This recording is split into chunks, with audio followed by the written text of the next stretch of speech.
কাছাৰ জিলাত অবৈধ বালি খনন সিন্ডিকেট অব্যাহত ৰাখিছে একাংশ দুষ্কৃতিকাৰীয়ে। এই কথা কাছাৰ জিলাৰ ৰাইজে জনায়। ৰাজনগৰৰ পৰা বদৰপুৰ গেভেন দলঙলৈকে বৰাক নদীৰ ইউনিট 2 আৰু মোহনপুৰৰ পৰা ভটৰ বজাৰলৈ কাটাখাল নদীৰ ইউনিট বিত অবৈধ বালি খনন চলি থকা বুলি ৰাইজে সংবাদ মাধ্যমক জনায়। ৰাইজে লগতে কয় যে এই দুটা স্থানৰ বাবে চৰকাৰী নিবিদা জাৰি কৰা হৈছে যদিও 7 পৰা 8 মাহৰ পৰা চৰকাৰী ৰাজহ নিদিয়াকৈ অবৈধ বালি খনন চলি আছে।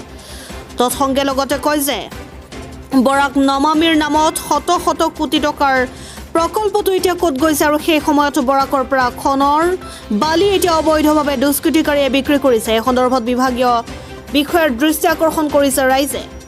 আচ্ছা, কাটাকাল ইউনিট 2 আৰু কাটাকাল ইউনিট বি আচ্ছা আৰ বৰাকবেলি ইউনিট 2 তাতে আজি কেদিনমান আগৰ পৰা মানে হেৰি কৰা নাই, মানে চৰকাৰৰ ৰেমিনিটো দিয়া নাই।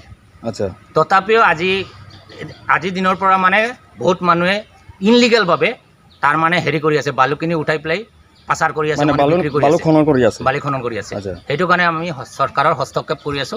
কাইণ্ডলি এইটোৱে অকণমান তদন্ত কৰি পেলাই চাবলৈ, মানে আপোনাৰ মতে সিন্ডিকেট চলাই আছে। আচ্ছা, তাৰ চৰকাৰৰ কোনো ৰেভিনিউ দিয়া নাই। আজি বহুত দিনৰ পৰা দিয়া নাই, তথাপিও কিছুমান মানুহ আচ্ছা, এইটো কোন ইউনিটত হৈ আছে?